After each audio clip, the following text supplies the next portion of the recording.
Jadi setelah tinggal 2 hari di pesantren Tarik, bagaimana kesan Romo tentang pesantren ini? Ya, senang ya berada di desa di sistem pertanian tradisional ya, family farming ya, yang dipelopori oleh Teknisa. Maka saya berharap para planter ya biasa hidup di kota ya, dengan mindset kota yang bisa belajar juga hidup sederhana dan melihat kebijaksanaan lokal dari petani Sunda Muslim ya, sehingga kita juga lebih terbuka dalam lintas agama, juga dalam keprihatinan kita mengenai kerusakan lingkungan. Jadi semoga Atorik menjadi inspirasi untuk teman-teman semua.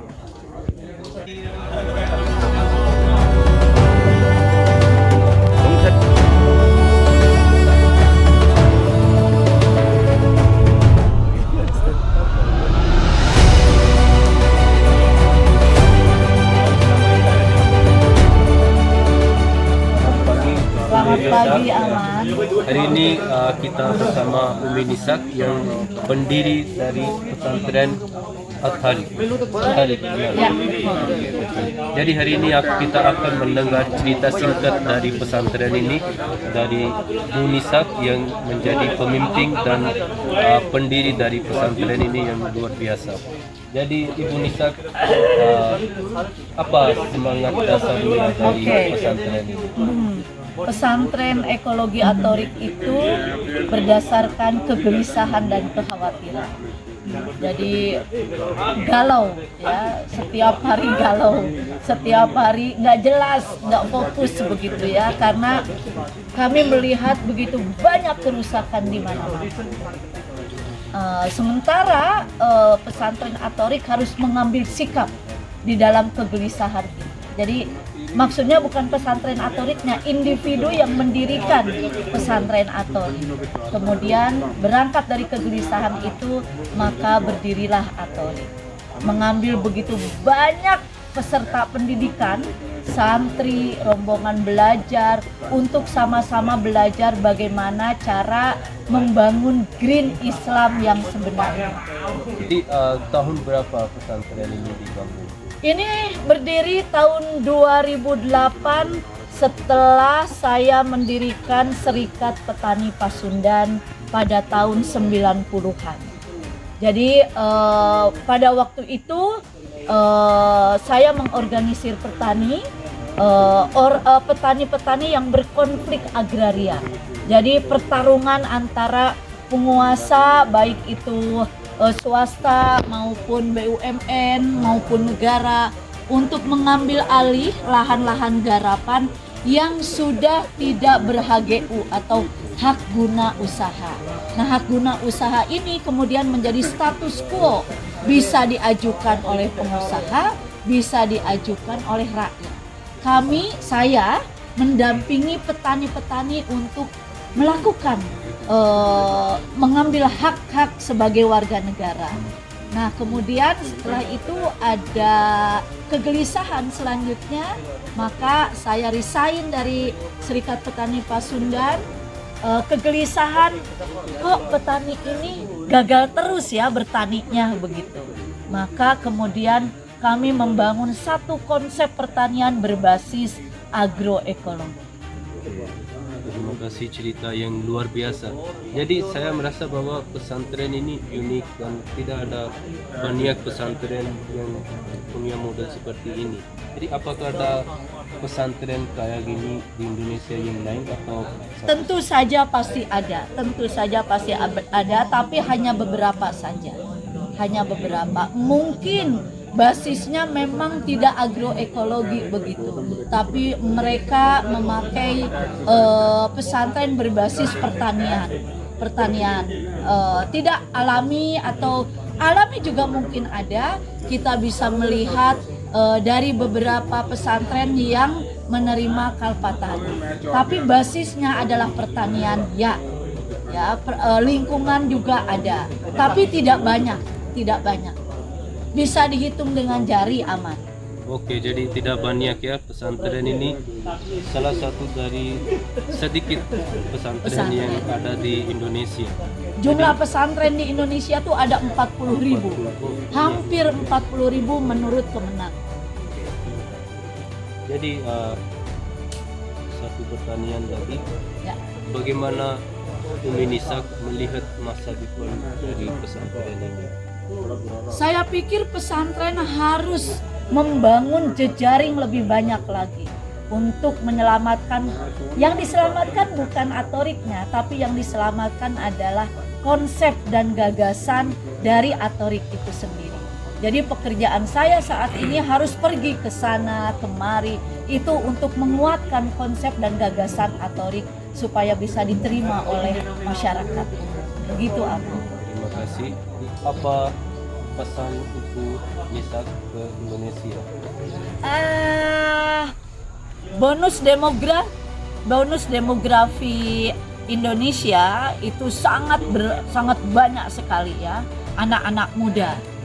Jadi anak-anak muda ini adalah orang-orang yang sangat potensial untuk memasuki ranah agraria. Itu adalah ciri budaya bangsa kita. Maka kita patut untuk mempertahankannya. Kearifan lokal, budaya yang santun, itu patut juga dikembangkan dalam kerangka karena Indonesia adalah mayoritas Islam. Jadi kita beragamanya adalah Green Islam. Terima kasih Aman. Terima kasih banyak Bu Nisa. Ini pesan yang luar biasa.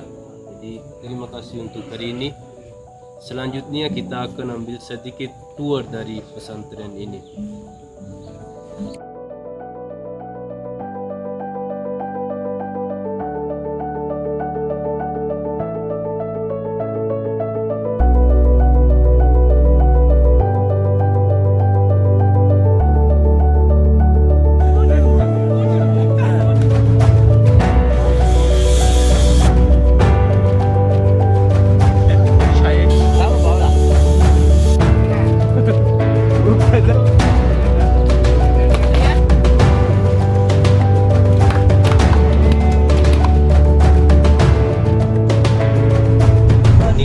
Sama Mbak Salwa. Jadi Mbak Salwa pernah melayani di pesantren ini untuk 14 tahun. Jadi kita akan mendengar ceritanya bagaimana perasaan dominan setelah melayani 14 tahun di pesantren Tarik. Baik, untuk perasaannya memang itu sangat senang luar biasa karena kita juga dari 14 tahun ke belakang sampai hari ini kita terus melayani dari berbagai kalangan agama, kalangan adat, kalangan suku. Jadi selain menambah pengetahuan lagi untuk kita tentunya perasaan bahagia tentu ada.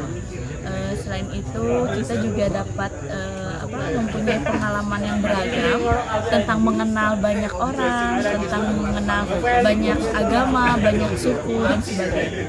Itu tentu sangat senang sekali dan tentu saja harus dilayani dengan penuh hati.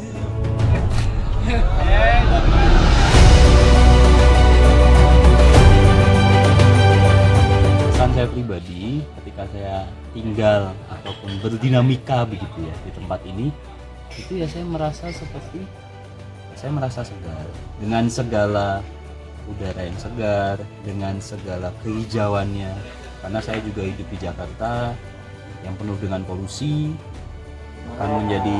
Jakarta itu menjadi kota nomor 10 terpolusi di dunia, dan ketika saya kesini saya merasa sangat segar gitu.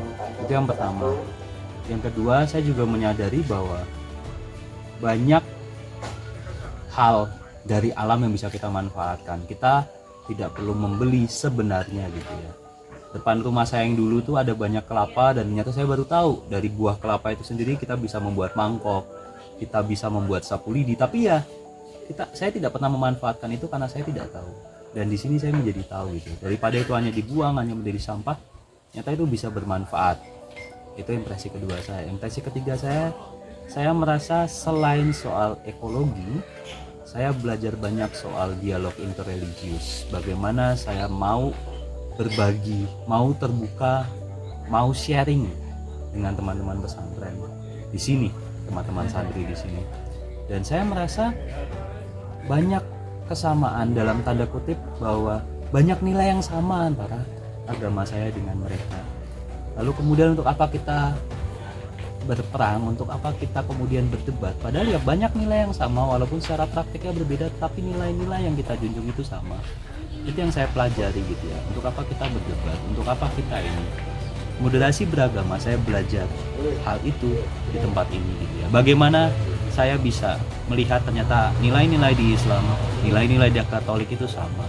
Cuman yang memang berbeda adalah bagaimana kita dalam hal praktek peribadatan, tetapi kita juga menyembah atau kita memiliki nilai-nilai yang sama untuk masyarakat, untuk kehidupan dan juga relasi dengan Tuhan. Sekian dari saya, terima kasih.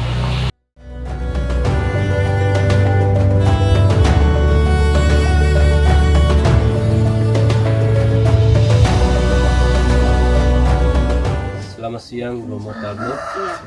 Ya, kita saat ini bersama Romo Tarno yang minister di Polisi Hermanum. Romo Tarno, setelah tinggal 2 hari di pesantren Tarik, bagaimana perasaan dan kesan Romo tentang tempat ini? Kesan yang utama dan dominan adalah saya seperti kembali ke kampung saya. Semua yang ada di sini seperti kampung saya. Saya senang sekali. Yang dikerjakan frater semuanya sudah saya kerjakan waktu kecil, dan seperti ini. Dan di sini seperti di rumah saya sendiri, bisa makan, ambil sendiri, minum kapan saja, tidur juga nyenyak sekali. Sungguh menyenangkan. Semoga pengalaman di sini juga menguatkan para frater untuk meniti masa depan.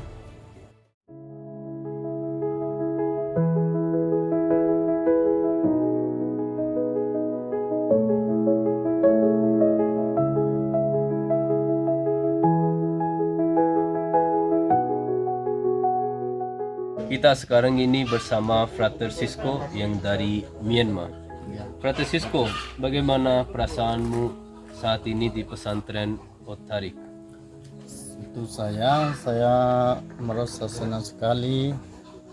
Selama 3 hari di sini saya bisa mengobrol dengan orang Muslim, dan saya bisa belajar dari mereka tentang ekologi,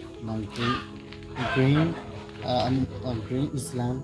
Ini yang menarik untuk saya, dan ini seperti ya kita belajar bersama, bekerja bersama, berjalan bersama untuk melawat gunung. Ya, untuk saya merasa senang sekali.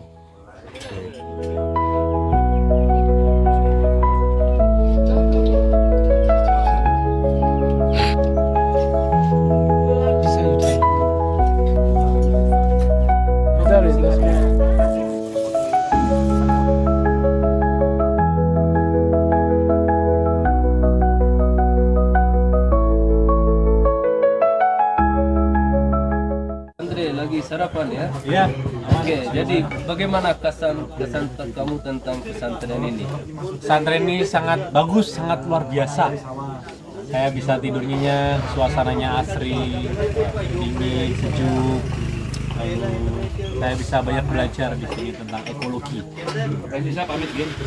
Apa perasaanmu saat ini? Bahagia, ini bahagia karena saya dapat banyak pelajaran di sini, mengupas kelapa, mengolah kelapa, mengolah kompos, dan bertemu banyak teman Muslim yang baik dan bisa bertukar pikiran. Oke, terima kasih Andre. Selamat menikmati sarapan. Sama-sama Aman, terima kasih.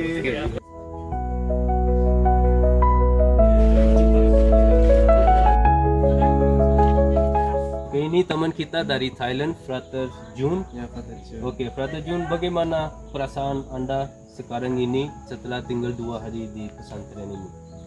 Ya, pertama-tama saya merasa senang dan juga bisa berguna untuk hidup saya juga.